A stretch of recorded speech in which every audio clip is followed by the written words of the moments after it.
మొదటి యోహాను పత్రిక 1వ అధ్యాయము 7వ వచనములోని చివరి మాట, యేసుక్రీస్తు ప్రభువారి రక్తము ప్రతి పాపము నుండి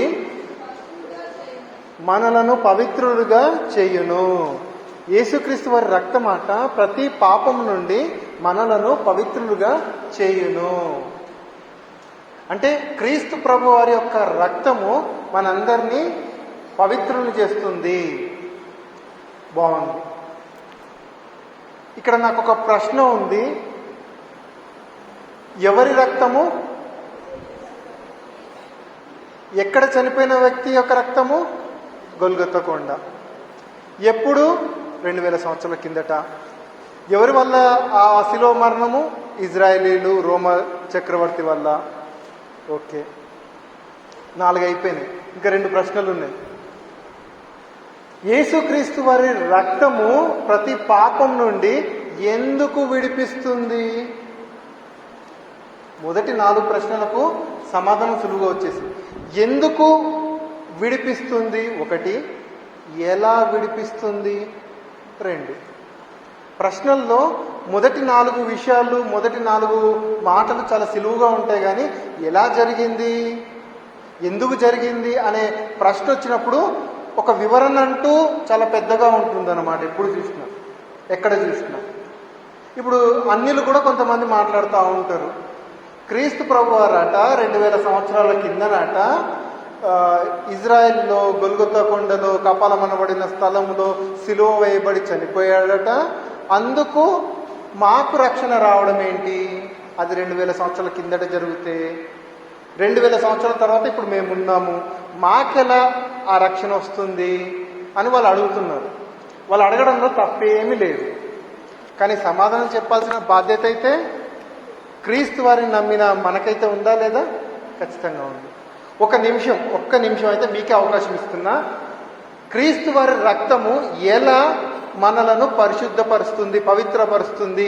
బైబిల్లో ఉంది కాబట్టి నమ్మండి అని మనం అంటే, అయితే మీకు క్రీస్తు వారి గురించి కానీ, క్రీస్తు వారి విలువ గురించి కానీ తెలియదు అని వాళ్ళు మనల్ని అంటారు. లేదా మాకు అర్థం కానప్పుడు మేమెలా క్రీస్తును తెలుసుకుంటాము అని అయినా ప్రశ్న వస్తుంది. ఇప్పుడు వారికి మన విశ్వాసం గురించి అయితే చెప్పవలసిన బాధ్యత ఉందా లేదా? ఉంది. ఎలా, ఎందుకు? మీరు ఒక మాటలు ఏవైనా పర్లేదు, ఎవరన్నా చెప్తారా?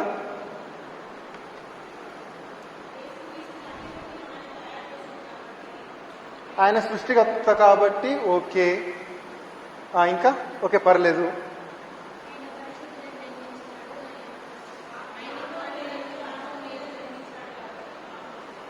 ఓకే, పరిశుద్ధుడే జన్మించాడు, పరిశుద్ధంగా జీవించి మరణించాడు కాబట్టి మనకు రక్షణ. మంచి ఆన్సర్. ఇంకా యేసుక్రీస్తు ప్రభు వారి రక్తము ద్వారా మనకు రక్షణ, మనం పవిత్రపరచబడుతున్నాం అంటున్నాం కదా. ఎలా, ఎందుకు? ఎలా పవిత్రపరచబడుతున్నాం? ఆయన రక్తంలో పాపం లేదు కాబట్టి మనం రక్షింపబడుతున్నాం. Okay, very good. అన్ని కరెక్ట్ ఆన్సర్లే, అన్నీ సరైన ఆన్సర్లే. ఇంకా మనము పాపం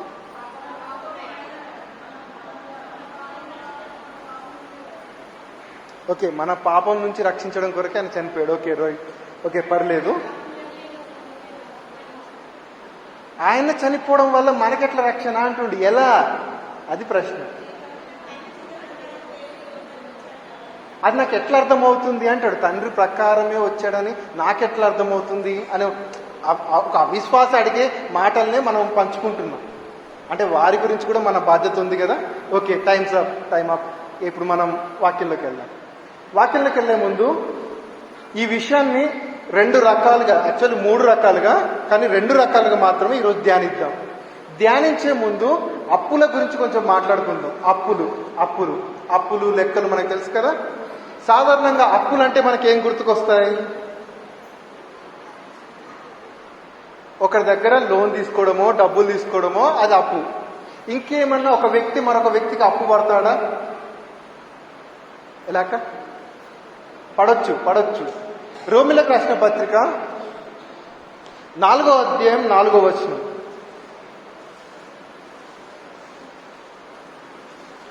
4వ అధ్యాయం 4వ వచనం. పని చేయువానికి జీతము రుణమే గాని దానమైతే కాదు. ఎవరైతే ఒక చోట పనిచేస్తున్నారో ఆ వ్యక్తికి రావాల్సింది ఏంటట? జీతము. ఆ జీతము ఇచ్చే వ్యక్తి ఏమనుకుంటున్నాడు? నేను ఉట్టిగా ఆయనకు దానం చేస్తున్నా అనుకోవడానికి లేదు. ఆయన చేసిన పనికి నేను తిరిగి ఇచ్చేస్తున్నాను, అది నా రుణం, నా రుణాన్ని తీర్చేస్తున్నాను అంటే మనకు ఒకటైతే కన్ఫామ్గా అర్థమవుతుంది. ఏంటి?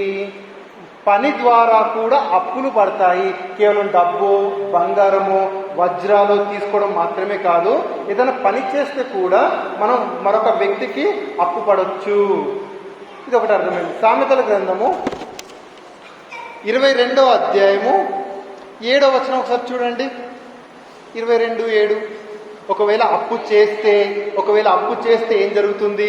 22:7.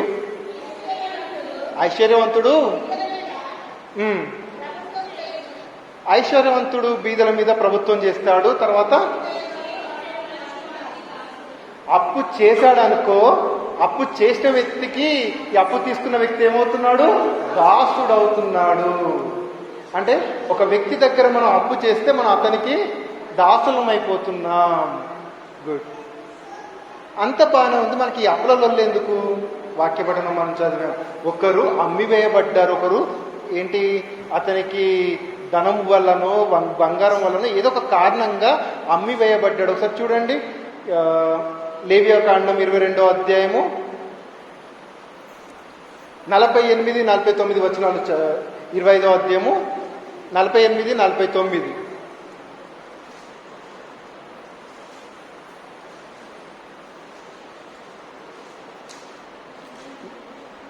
లేవియాకాండం 25వ అధ్యాయము 48 అండ్ 49. అమ్ముకొనిన తరువాత అతను విడుదల కావచ్చు. వాని సహోదరులో ఒకడు వాన్ని విడిపింపవచ్చును. వాళ్ళ సహోదరులు, ఆ వ్యక్తి యొక్క సహోదరులు ఎవరో ఒకరు వచ్చి అతన్ని విడిపించవచ్చు. తర్వాత మరోసారి వాళ్ళ పినతండ్రి కానీ లేకపోతే రక్త సంబంధి కానీ ఎవరైనా ఉంటే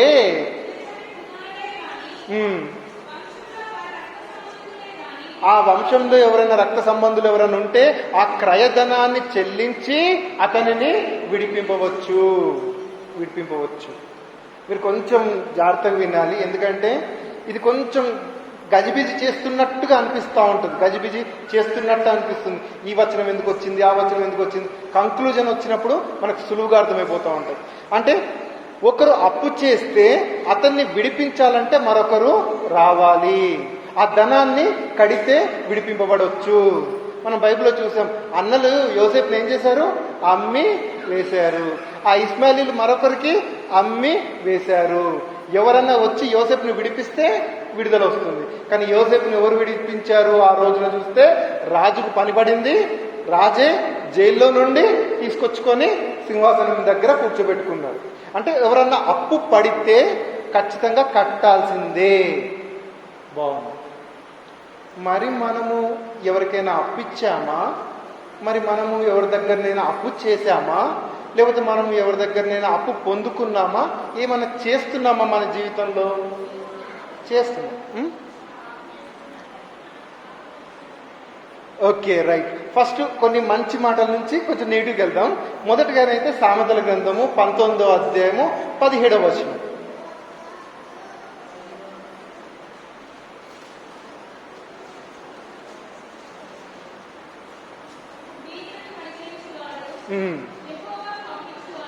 బీదలకు ఎవరైతే కనుకరిస్తున్నారో యెహోవాకు అప్పిచ్చిన వారవుతున్నారు. అంటే దేవుని దగ్గర అప్పు, ఒక బంధాన్ని పొందుకుంటున్నారు. అంటే వాళ్ళ మధ్యలో ఒక ఏమంటారు, ఇద్దరి మధ్యలో ఒక ఫైనాన్షియల్ డీల్ లాంటిది, ఆత్మ సంబంధమైనది ఒకటి జరుగుతుంది. ఇప్పుడు ఒక వ్యక్తికి మంచి చేస్తే దేవునికి అప్పు పడ్డం ఏంటి, అప్పు ఇవ్వడం ఏంటి? మేలు అనేది దేవునిది. దేవుడు ఎప్పుడు మంచి చేయాలని కోరుకుంటాడు. ఆదికాండం మొదటి అధ్యాయం చూస్తే ఇది మంచిది, ఇది మంచిది, ఇది మంచిది అని చెప్తూనే వచ్చాడు. ఆయన చేసిన ఏ పని చూసినా మంచిదే, లోపం అంటూ చెడు అంటూ లేదు. ఇప్పుడు ఆ మంచి ఎవరైతే చేస్తున్నారో ఆ వ్యక్తి కూడా దేవుని వాడవుతున్నాడు, దేవుని దాసుడు అవుతున్నాడు, దేవుని సరెండర్లోకి వెళ్ళడం జరుగుతుంది. ఓకే, దేవుని విషయంలో ఇది బాగుంది. మరి అపవాది విషయంలో చూసినట్టయితే ఒకసారి యోహాను సువార్త 8వ అధ్యాయము 34వ వచనం.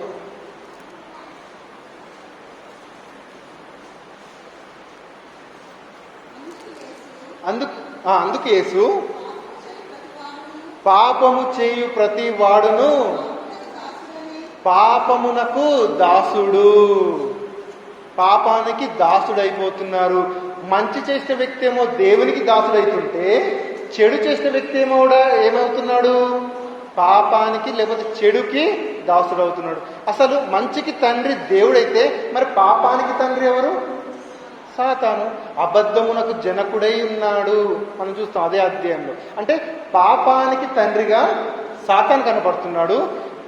మంచికి పుణ్యానికి ఆత్మ సంబంధమైన వాటి విషయంలో చూసినట్టయితే తండ్రిగా యజమానిగా ఎవరు కనబడుతున్నారు? దేవుడు కనబడుతున్నాడు. అంటే ఒకవైపు చూడండి, ఒకరేమో దేవుని సంబంధులుగాను మరొకరేమో అపవాది సంబంధులుగాను అవుతున్నారు. ఇదైతే ఎట్లాంటి కన్ఫ్యూజ్ లేదు కదా ఇక్కడ వరకు. ఏం లేదండి, మనం కూడా ఏం చేస్తున్నాం, ఒక మంచి అలవాటు చేసుకుంటే ఆ మంచి వెంటనే వెళ్ళిపోతా ఉంటాం. ఎవరైనా చెడు చూపించినా కూడా వద్దండి వద్దండి అని పక్కకి వెళ్ళిపోతూ ఉంటాం. అదే డ్రగ్స్ అలవాటైన వ్యక్తి ఎన్ని మంచి మాటలు చెప్పినా ఫస్ట్ నాకు డ్రగ్సే కావాలంట. అవునా కాదా? బాగా డ్రింక్ అలవాటు ఉన్నా మరొక చెడు వ్యసనం ఉన్నా మీరు ఎట్లన్నా చెప్పండి, అప్పటి వరకు తల ఊపి తర్వాత పోయేదారిలో పోతా ఉంటాడు. అంటే బానిసగా అవుతున్నాడు. ఇక్కడనేమో వీళ్ళిద్దరిని చూస్తే ఒకరు దేవునికి దాసులుగా మరొకరు సాతానుకు దాసులుగా ఉండడం జరుగుతుంది. ఓకే, బాగుంది. దేవుని దగ్గర మనం అప్పు పడితే, దేవుని అప్పులో మనం ఉంటే మనకు నిత్య జీవం ఉంది, మనకు నిత్య జీవం ఉంది. మరి లోకంలో అప్పు పడితే ఏమవుతుందో ఫస్ట్ ఒకసారి ఆలోచించండి. మనం కట్టలేని స్థితిలో ఉన్నాం. లోకంలో అప్పు పడితే ఏమవుతాం? సాధారణంగా ఒకరు ష్యూరిటీ సైన్ చేశారట, మొన్న మాట్లాడుకున్నాం. ఏమవుతుంది? కట్టాల్సిన వ్యక్తి కట్టకపోతే ఈ ష్యూరిటీ ఉన్న వ్యక్తి కట్టడమో, ఒకవేళ అతను కట్టలేకపోతే ఈ సంతకం పెట్టిన వ్యక్తి ఆస్తులను జప్తు చేసేస్తారు. లేదు, ఎవరు ష్యూరిటీ లేదా, అప్పు తీసుకున్న వ్యక్తి ఆస్తులను జప్తు చేస్తారు, లేకపోతే అతని మీద కేసేసి జైల్లో కూడా పడేస్తూ ఉంటారు, లేకపోతే ఇంకేమన్నా కఠినమైన స్థితిలోనికి నెట్టేయడం జరుగుతుంది. దేవుడు మంచి వ్యక్తి కాబట్టి మనల్ని తన రాజ్యంలోకి తీసుకుంటుంటే, సాతాను మాత్రం ఏం చేస్తాడు? తనకు అప్పు ఉంటే వెంటనే టైం చూసుకొని, ఆ టైం ఏంది, రెండవ రాకడ రోజున దేవా ఇతను నా అప్పు ఉన్నాడు దేవా, నా దాసుడు దేవా, ఇతన్ని నేను తీసుకొని పోతాను. అంటే అపవాదికి దాసులుగా ఉంటే ఏమవుతాం? నరకమే అది అంతమవుతుంది. మరి మన అప్పు తీర్చాలి, మన అప్పు తీర్చబడాలి అంటే ఏం జరగాలి? దాని గురించి మనం కొంచెం ఆలోచిద్దాం. ఇందాక చూసినట్టయితే ఒక సహోదరుడు అప్పు పడితే తన రక్త సంబంధి ఎవరైనా వచ్చి అది కట్టవచ్చు. రక్త సంబంధి వచ్చి కట్టవచ్చు. మన జీవానికి, మన పుట్టుకకు కారణమైన రక్త సంబంధి ఎవరు? ఏసే కట్టడానికి అనుమతి ఉందా లేదా? ఉంది. అవునా కదా? కన్ఫర్మ్. ఒకటి. రెండవది, క్రీస్తు ప్రభువారు ఒక చోట మాట్లాడుతూ అంటున్నారు చూడండి, మత్తయి సువార్త 20వ అధ్యాయం 28వ వచనం. క్రీస్తు ప్రభువారు ఈసారి మాట్లాడుతున్నారు. ఏమని చూసినట్టయితే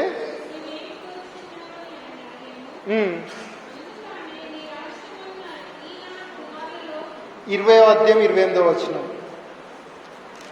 28.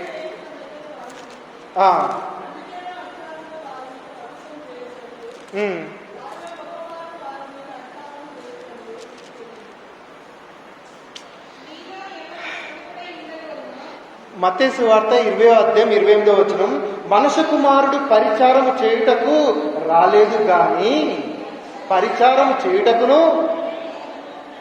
అనేకులకు ప్రతిగా విమోచన క్రయధనముగా తన ప్రాణం ఇచ్చుటకు వచ్చినని చెప్పెను. ఇందాక నేను కరెక్ట్ చెప్పలేదా? 20వ అధ్యాయం 28వ వచనం. ఓకే, అంటే క్రీస్తు ప్రభువారు రాకడకు కారణం ఏంటి అంటే అనేకులకు క్రయధనంగా తన ప్రాణాన్ని ఇవ్వడానికి వస్తున్నాడు, తన రక్తాన్ని ఇవ్వడానికి వస్తున్నాడు. లేవికాండంలో చెప్తున్నాడు, తన సహోదరుడు ఎవరైనా రక్త సంబంధి ఎవరైనా వచ్చి కట్టవచ్చు అని లేవికాండంలో చెప్తుంటే అది నెరవేర్చడానికే నేను వస్తున్నాను. ఒక కాలమున దేవుడు ఏర్పరిచిన సునాద కాలమున నేను వస్తున్నాను, ఆ రోజున నేను శిలువ మీద బలి అయి క్రయధనము కడతాను అని అంటున్నాడు. నిజంగానే కట్టాడు. ఇదొక్కటి ఆలోచించండి. ఇప్పుడు నేను చెప్పేది ఒక్కటి ఆలోచించండి. ఒక వ్యక్తి మరొక వ్యక్తి దగ్గర అప్పు తీసుకోవడం జరిగింది. అప్పిచ్చిన వ్యక్తి అప్పు తీసుకున్న వ్యక్తిని ఏమన్నా చెయ్యవచ్చు, అవునా కాదా? మన ఇంట్లోనే చూద్దాం. మనము మన పిల్లల్ని ఎన్నన్నా కొట్టొచ్చు. పొరపాటున బయట కారణం ఉండి కానీ కారణం లేకుండా కానీ ఒక్క మాట ఒక్క దెబ్బ వేసినా ఎట్లుంటుంది? మామూలు ఉంటుందా? అస్సలే ఉంటుంది. అంటే ఇది నా ఆస్తిని నువ్వు ముట్టుకోవడానికి వీలు లేదు, ఇది నా ధనం, నా సంపద, నువ్వు ముట్టుకోవడానికి లేదు. ఒకవేళ ముట్టుకుంటే మాత్రం అత్యంత కఠినంగా తిరిగి శిక్ష ఇస్తాం, అవసరమైతే పోలీస్ కంప్లైంట్ కూడా ఇస్తాం. సాతానుకి ఎవరి మీద అధికారం ఉంది? కేవలము పాపం చేసిన వారి మీద మాత్రమే అధికారం ఉంటుంది. మరొకరి మీద అధికారం ఉందా? లేదు. క్రీస్తులో మీరు ఇందాక చెప్పారు, క్రీస్తు గురించి ఇందాక చెప్పారు, క్రీస్తులో ఎలాంటి కల్మషం కానీ పాపం కానీ అవిధేయత కానీ ఏది లేదు. అతనికి మాత్రమే, ఆయన మాత్రమే యోగ్యుడు మనల్ని రక్షించడానికి. అది నిజం. ఇప్పుడు అపవాది ముట్టుకోవాలనుకుంటే ఎవరిని ముట్టుకోవాలి? పాపులను మాత్రమే ముట్టుకోవాలి. అపవాది భూమి మీదకి వచ్చినప్పటి నుండి ఆదాము మొదలుకొని రేపు రెండవ అక్కడ వరకు ఈ సాతాను ముట్టుకుంటే కేవలం పాపులను మాత్రమే ముట్టుకోవాలి, పరిశుద్ధులను ముట్టుకోవడానికి పర్మిషన్ లేదు. కానీ శిలువ యాగం మీద, లేకపోతే ఆ శిలువ వేయబడిన రోజున క్రీస్తు ప్రభువారిని ముట్టుకుంది. క్రీస్తు ప్రభువారి యొక్క ప్రాణాన్ని రక్తాన్ని పూర్తిగా హరించి వేసింది. పాపంకున్న లక్షణం ఏంటంటే ఆ పాపం కడిగి వేయబడాలంటే రక్తముతోనే కడిగి వేయబడాలి. ఇది లేవికాండంలోనే ఉంది, వద్దు ఇప్పుడు అది అవసరం లేదు. అంటే ఒక వ్యక్తి పాపం చేస్తే అతని ప్రాణమైన రక్తము ద్వారానే కడగబడాలి. ఆ వ్యక్తిలో ఉన్న చివరి రక్తపు చుక్క వరకు వెళ్ళిపోవాల్సిందే. ఆ చివరి రక్తం వెళ్ళిపోయిన తర్వాత ఆ మనిషి బతుకుతాడా? బతకనే బతకడు. కానీ ఏం చేసింది సాతాను? పాపమే లేని, కల్మషమే లేని క్రీస్తు ప్రభు వారిని ముట్టుకుంది. 1 పేతురు 1 అధ్యాయము 19వ వచనం. 1 పేతురు 1 అధ్యాయము 19వ వచనం. 19 అమూల్యమైన రక్తము చేత, మరోసారి, అమూల్యమైన రక్తము చేత అనగా నిర్దోషమును నిష్కలంకమగును గొర్రె పిల్ల వంటి క్రీస్తు రక్తము చేత విమోచింపబడితిరని మీరు ఎరుగుదురు గదా. రక్షింపబడిన వారి గురించి చెప్తున్నాడు. క్రీస్తు వారి రక్తం ఏంటంటే అమూల్యమైనది, నిష్కలంకమైనది, నిర్దోషమైనది. సాతాను ముట్టుకోవాల్సింది దోషం కలిగినది, కలంకం కలిగిందే సాతాను ముట్టుకోవాలి. కానీ క్రీస్తులో ఉన్నదేంటి? అమూల్యమైన రక్తం. సాతాను అనుకుంటుంది యేసయ్యను చంపేస్తే సరిపోతుంది, ఇక రక్షణ కార్యము అయిపోతుంది. తండ్రి అయిన దేవుడు వదిలేశాడు యేసయ్యను శిలువ మీద. క్రీస్తు ప్రభువారు కూడా అంటుండ్రు, నా దేవా నా చెయ్యేందుకు విడిచేసావు అంటే, ఓకే రైట్, ఇదే కరెక్ట్ సమయం. యేసయ్యను తండ్రి అయిన దేవుడు విడిచేశాడు. ఎందుకోసం విడిచేశాడు అనే సంగతి అపవాది ఆలోచించలేదు. కానీ దేవుడు మన కోసమే ఆయనను విడిచేయడనే సంగతి క్రీస్తు ప్రభువారికి కూడా తెలుసు. క్రీస్తు ప్రభువారికి తెలుసు కాబట్టే చంపుతున్న వారిని గూర్చి కూడా ఏమంటున్నాడు? తండ్రి, వీరేం చేయుచున్నారో వీరు ఎరుగరు కనుక వీరిని క్షమించండి. ఇక్కడ నాకు చిన్న సందేహం వచ్చింది. నిజంగా చంపింది సాతానా లేక రోమాధికారులు, యూదుల? నాకెందుకో చెప్తుంటే నాకే డౌట్ వచ్చింది. చంపింది రోమాధికారుల, యూదుల. అసలు చంపబడుతున్నానన్న సంగతి యేసయ్యకు తెలుసు. యెరూషలేంకి వచ్చేటప్పుడే నన్ను పట్టుకొని ఇలా చంపబోతున్నారని కూడా తెలుసు. ఇదొక డౌట్ని కూడా మనం క్లారిఫై చేసుకుంటూ వెళ్ళిపోదాం. ఎందుకంటే చంపింది రోమాధికారులు కదండి, సాతాను ఎందుకు అంటారు అని ఎవరైనా చెప్పలేము, అంతే కదా. యోహాను సువార్త 14వ అధ్యాయము 30వ వచనం 31వ వచనం.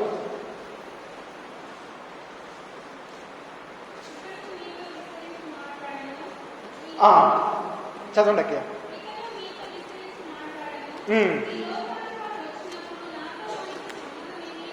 ఈ లోకాధికారి వస్తాడట, అతనికి నాకు సంబంధం లేదట.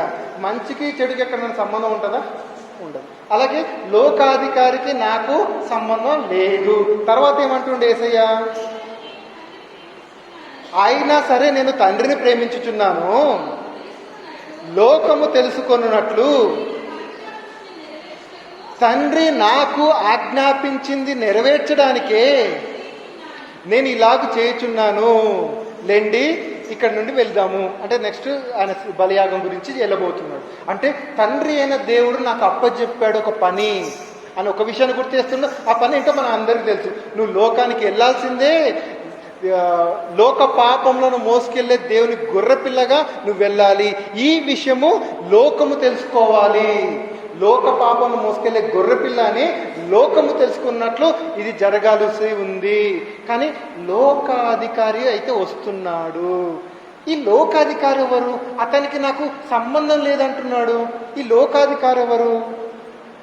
ఇది కూడా చూసేసుకొని మనం కొంచెం ముందుకెళ్ళిపోతే అయిపోతుంది. ఎఫెసీయులకు రాసిన పత్రిక 2వ అధ్యాయము 2వ వచనం.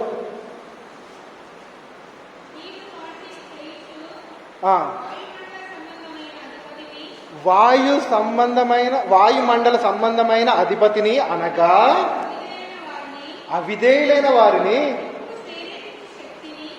ఇప్పుడు ప్రేరేపించు శక్తికి అధిపతికి అనుసరించి. ఆగండి అక్క ఒక్క నిమిషము. ఏందట? అవిధేయులైన వారిని ఇప్పుడు ప్రేరేపిస్తున్న శక్తి గల అధిపతి ఎవరతను? సాతాను. ఇప్పుడు రోమా వాళ్ళను కానీ, అంటే సిలువ వేసే టైంలో క్రీస్తు ప్రభువారిని హింసించిన వారిని కానీ సిలువ వెయ్యండి, సిలువ వెయ్యండి, సిలువ వెయ్యండి అని కేకలు వేసిన వారిని ప్రేరేపించింది ఎవరు? సాతాను. లోక అధికారి ఎవరిగా ఇక్కడ కనబడుతున్నారు? సాతాను. సాతానే క్రీస్తు ప్రభువారిని సిలువకు నడిపిస్తుంది. కానీ సాతాను తెలియని విషయం, ఆయననే నడుచుకుంటూ వస్తున్నాడు. గెచ్చమనే తోటలో తెలుసు. మీరు ఎవరిని వెతుకుతున్నారు? యేసుని వెతుకుతున్నాం. అది నేనే అని ఆయననే ముందుకు వెళ్తున్నాడు. అంటే అక్కడైతే మనకు స్పష్టంగా అర్థమవుతుంది, క్రీస్తు తెలిసే ముందుకు వస్తున్నాడు.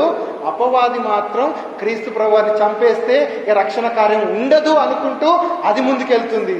వీళ్ళిద్దరి ప్రయాణం ఒకటే చోటుకి, సిలువ మీద క్రీస్తు వారి మరణం. క్రీస్తు ప్రభువారు సిలువ దగ్గరికి వచ్చేసినట్టయితే క్రీస్తు ప్రభువారి రక్తం మొత్తం తన ప్రాణం కూడా అర్పింపబడడం జరిగింది.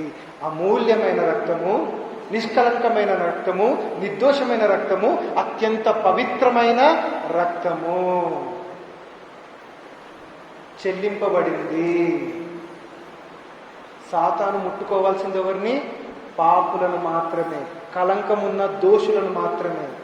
ఎప్పుడైతే పవిత్రుని ముట్టుకుంటే ఇప్పుడు ఎవరికి సమాధానం చెప్పాలి? ఇక సాతాను దేవునికి సమాధానం చెప్పాలి, యేసయ్యకు సమాధానం చెప్పాలి. ఇప్పటి వరకు నరులందరూ పాపము చేసి అపవాదికి బానిసలైతే, ఇక్కడ చూసినట్టయితే క్రీస్తు ప్రభువారు చంపి సాతాను దోషి అయిపోయింది. సాతాను అప్పులో పడిపోయింది. ఇప్పుడు మన ఇంట్లో ఒక వజ్రాన్ని ఒక వ్యక్తి పోగొట్టడం జరిగింది. ఆ వజ్రం 100 కోట్లు అనుకుందాం. అతనికి ఇల్లు కూడా సక్కలేదు పోగొట్టిన వ్యక్తికి. ఇప్పుడు పరిస్థితి ఏంటి?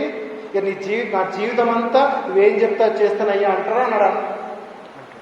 ఖచ్చితంగా అనాల్సింది. ఇప్పుడు అదే పరిస్థితి. పాత నిబంధన నుంచి చూసుకోండి, కయ్యేను హేబేలు మొదలుకుని అందరి బలియాగాలు చూడండి. అందరి బలియాగాలు చూస్తే జంతువులు చంపబడుతున్నాయి. కానీ జంతువుల రక్తము పాపాన్ని తుడిచివేయడం కష్టం. కానీ అవి ఛాయారూపకంగా ఎవరి రక్తము? క్రీస్తు ప్రభువారి యొక్క రక్తము. క్రీస్తు ప్రభువారు ఆది నుండే ష్యూరిటీ సైన్ పెట్టుకుంటూ వచ్చేస్తున్నాడు. ష్యూరిటీ సైన్ పెట్టుకుంటూ ఆదాము నుండి పెట్టుకుంటూ వచ్చి క్రీస్తు బలియాగంలో అమూల్యమైనది ఒక కొండ కూడా చెప్పడం అవసరం లేదు, అనంతమంత నిర్దోషమైన రక్తాన్ని, విలువ కలిగిన రక్తాన్ని, అమూల్యమైన రక్తాన్ని చెల్లించడం జరిగింది. ఇప్పుడు చూస్తే అపవాది రిటర్న్ అప్పులో పడ్డాడు. అప్పుపడ్డాడు. దేవా ఇప్పుడు ఏం చేయాలి? నేను అప్పుపడ్డా, నిర్దోషిని నేను చంపాను, ఇప్పుడు నేను ఏం చేయాలి? ఎవరైతే నన్ను నమ్ముకుంటారో, ఎవరైతే బాప్టిజం తీసుకొని నాలోనికి వస్తారో, నా దగ్గరికి చేరుతారో, నన్ను ఆశ్రయిస్తారో వారిని నువ్వు విడిచిపెట్టాల్సిందే. అనాది కాలం నుండి ప్రతి ఒక్క మనిషిని అప్పులో నెట్టేస్తుంది, పాపంలో నెట్టేసి అందరినీ దాసులుగా చేసుకున్న ప్రతి ఒక్కరిని క్రీస్తు ప్రభువారు ఒక్క శిలువ యాగం ద్వారా అందరినీ విడిపించాడు. అందరినీ స్వతంత్రం చేశారు. అందరినీ రక్షణలోనికి, మహిమలోనికి తీసుకొచ్చారు. అపవాది ఆది నుండి ఉంది కదా, అంతం వరకు ఉంటుంది కదా. ఇప్పుడు మీరే చెప్పండి, యేసు క్రీస్తు ప్రభువారి రక్తము అందరి పాపములను 2000 కాదు 10,000 సంవత్సరాలు గడిచినా కూడా అది కడగగలుగుతుందా? ఎలా కడగగలుగుతుంది? క్రీస్తు వారి అమూల్యమైన రక్తము ఇప్పుడు అపవాది చేతిలో ఏం లేకుండా చేసేసింది. కొలసీలకు రాసిన పత్రిక 2వ అధ్యాయము 14వ వచనం.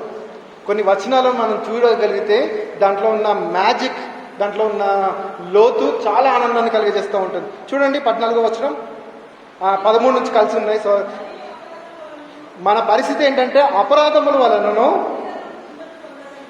శరీరాచారాల వల్ల దేవునికి దూరంగా ఉన్న మనల్ని, మన స్థితి ఏంటంటే పాపముల ద్వారా చనిపోయి ఉన్న స్థితిలో ఉన్నప్పుడు దేవుని రాతపూర్వకమైన ఆజ్ఞల వలన మనము ఆజ్ఞలను మీరి మనం పాపం చేస్తున్నాం. దేవుని ఆజ్ఞలను మనం మీరి పాపం చేస్తున్నాం. పాపం చేయడం ద్వారా మనకేమొచ్చింది? రుణం వచ్చింది. ఎవరికి రుణపడ్డాము అంటే సాతానుకు రుణపడ్డాము. రుణంలో పడిపోయాము. ఆ రుణం ఏం చేశాడట? ఆ రుణము మనకు విరోధంగా ఉంది. ఆ రుణము మనకు విరోధంగా ఉన్న ఆ పత్రాన్ని మేకులతో సిలువకు కొట్టి దాని మీద చేవ్రాతను తుడిచివేసి మనకు అడ్డము లేకుండా, మనకు దేవునికి మధ్యలో ఎలాంటి అడ్డము లేకుండా దానిని ఎత్తివేసి మన అపరాధములన్నింటినీ క్షమించి ఆయనతో కూడా మిమ్ములను జీవింపజేసెను. తర్వాత ఆయన ప్రధానులను, అధికారులను నిరాయుధులుగా చేసి, ఆ రోజు ఒక్కసారి ఆలోచించండి, శాస్త్రులు, పరిసయ్యులు, సద్దుకాయలు ఎందరో ఉన్నారు.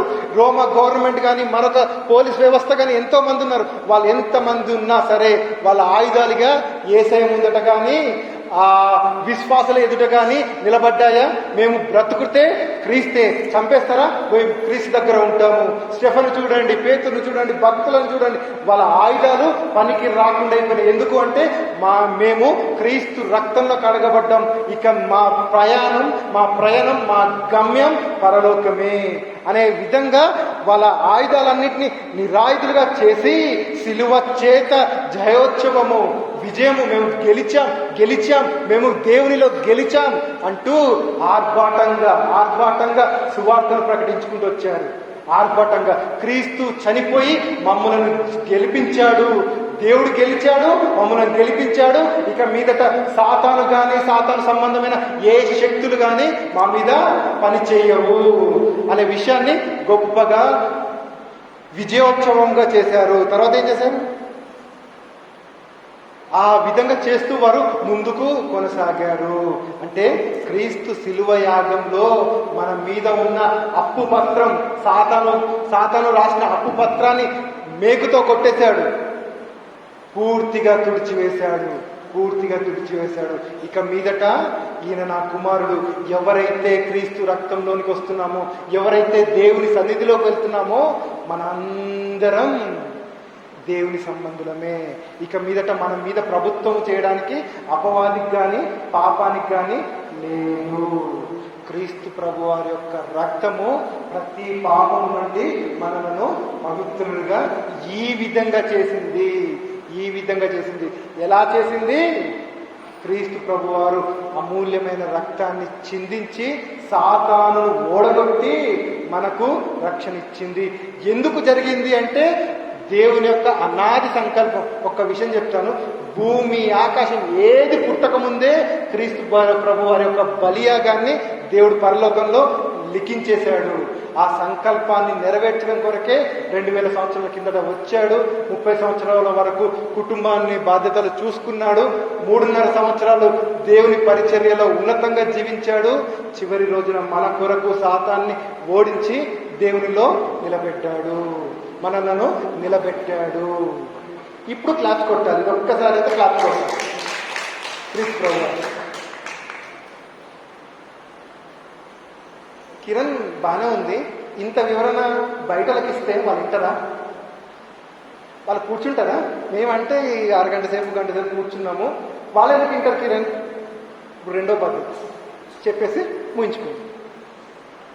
మన పితరులు, మన ముందున్న వాళ్ళు, స్వాతంత్ర సమర యోధులు 200 సంవత్సరాలు బ్రిటిష్ వారి మీద పోరాడి గెలిచారా లేదా?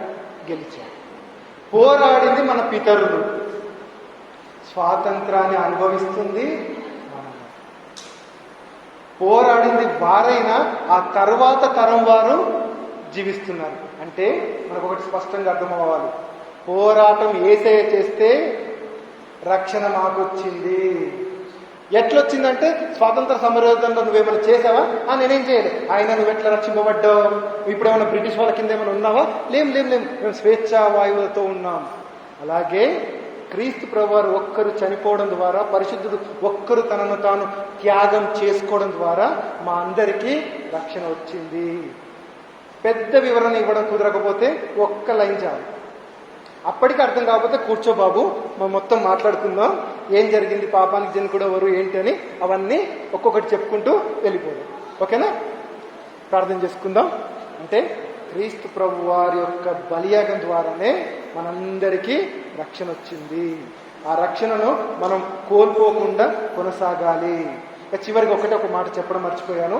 క్రీస్తు ప్రభు వారు చనిపోయారు కాబట్టి పాపం మీద జయం వచ్చేసింది, సాతాను మీద జయం వచ్చేసింది. అయితే అందరూ కూడా రక్షణ రావాలి కదా, యేసయ్యను నమ్ముకుంటేనే ఎందుకు అని ఒక వింత ప్రశ్న. కరోనా అందరికి వచ్చింది, వ్యాక్సిన్ తీసుకున్నోడు బతుకుతాడా? వ్యాక్సిన్ తీసుకోనోడు బతుకుతాడా? మందు వేసుకుంటేనే బతుకుతారు. యేసయ్య ప్రతి పాపానికి మందు, విరుగుడు మందు. కాబట్టి మనం ఆ మందును వేసుకుంటూనే రక్షణ, జీవములోకి వెళ్తాము. లేకపోతే మరణమే. కాబట్టి మనం జీవంలోనే ఉంటూ ఆ పరలోక రాజ్యంలో, పరలోకంలో చేరుకోవాలని కోరుకుంటూ ముగిస్తున్నాను. చిన్న ప్రార్థన. పరిశుద్ధురా పరలోకమందున మా తండ్రి, స్తోత్రమయ్య తండ్రి. మీ యొక్క అనాది సంకల్పం గురించి ధ్యానించండి తండ్రి. విత్తబడిన ప్రతి మాటను మా హృదయంలో భద్రపరచుకునేలాగా కృప చూపించండి తండ్రి. క్రీస్తు ప్రభు వారిని మా కొరకు పంపించి క్రయధనముగా మా అందరి కొరకు ప్రాణాలని అర్పింపజేసిన విధానానికి స్తోత్రం తండ్రి. క్రీస్తు వారి యొక్క త్యాగాన్ని, మీ యొక్క అమూల్యమైన ప్రేమను తెలుసుకొని జీవించే భాగ్యాన్ని మాకు ఇవ్వండి తండ్రి. మళ్ళీ మేము మునుపటి స్థితిలోకి వెళ్లకుండా జాగ్రత్తగా పడులాగున మీ యొక్క పరిశుద్ధాత్మ సహాయాన్ని మాకు ఇవ్వండి తండ్రి. ఏదేమైనా సరే తండ్రి, మీ ప్రేమ నుండి మేము ఎడబాయకుండా మీ యొక్క ప్రేమలో స్థిరముగా, శాశ్వతముగా ఉండులాగా కృప చూపించండి తండ్రి. మా యొక్క గమ్యము, మా యొక్క తుది చోటు మీ యొక్క రాజ్యంలోనే, మీ యొక్క పరలోకంలోనే ఉండులాన కృప చూపించండి తండ్రి. ఏమైనా శోధనలో కానీ, ఏమైనా బలహీనతల్లో కానీ ఉంటే మమ్మల్ని మీ యొక్క శక్తి ద్వారా మమ్మల్ని బలపరచండి తండ్రి. మీ యొక్క కృపలోనికి తీసుకురండి తండ్రి. ఏదేమైనా సరే తండ్రి, మేము మీలోనే, మీతోనే, మీ యొక్క ద్రాక్షవల్లికి అంటుకట్టుకొని జీవించే భాగ్యం ఇస్తారని కోరుకుంటూ యేసుక్రీస్తు ప్రభువారి నామములో ప్రార్థించి వేడుకుంటున్నాం తండ్రి. ఆమేన్.